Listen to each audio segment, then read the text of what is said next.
Hello, I'm Ed Lamb, President and CEO at Mount Carmel Health System. The same week the news broke about the patient overdose scandal at Mount Carmel, the federal government steps in, sending state inspectors to the hospital to find out exactly what went wrong. How did these large doses of medication end up in the patients? By late February, the hospital admits that some of these patients could have seen their conditions improve. We are aware of 5 cases in which this possibility is a concern.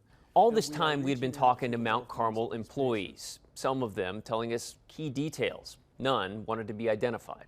It is absolutely a systemic failure. We did speak to one who worked directly with Dr. Husel. He is well respected among the staff members. He is very calm. The source says the allegations against Husel that he allegedly accelerated the deaths of 35 patients could be hard to prove. The line between providing comfort and accelerating death is a very great one. His criticism was aimed at the hospital, who he says erred in suspending nurses and pharmacists who helped administer or approve these drugs, saying they hadn't been trained properly in all the facets of ventilator removal and that the hospital's internal safeguards weren't strong enough. Husel's accused of ordering large doses of fentanyl and using that override function on a medication dispensing machine to bypass the pharmacy and gain access to the drugs. So in other words, you could order, you wouldn't have to tell the pharmacy you were doing a ventilator withdrawal? That's exactly right. You could just say, I need 1,000 micrograms of fentanyl. That is exactly right. So the source says that Husel was very much liked by his colleagues and that he even helped train some of the people working in the ICU. Did anyone challenge Dr. Husel over these high doses? Now, Dr. Husel has been known to prescribe high doses of narcotics and sedatives. He has been challenged, and there have been verbal communications to managers about these things, but no one expected that these events had led to death.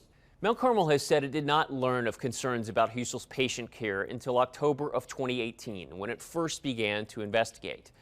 But sources tell us that the hospital erred long before this, in 2013, when it first hired Husel. The families need to know that, we could have prevented him from having those privileges and being on that floor, on that unit. This source alleges that Dr. Husel didn't meet Mount Carmel's own criteria to work as a critical care intensivist.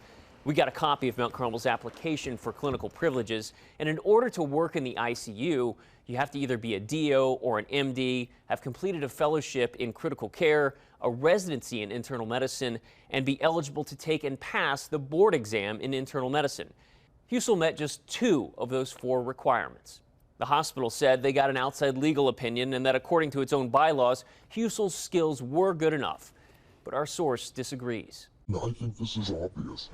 He should have never been in the hospital. We could have prevented 35 deaths. Through our own research, we found out that the hospital was not aware of Husel's past convictions in 1996 on a misdemeanor charge of possessing a pipe bomb. They didn't learn about that until after Husel was fired in December of 2018. So how did that happen?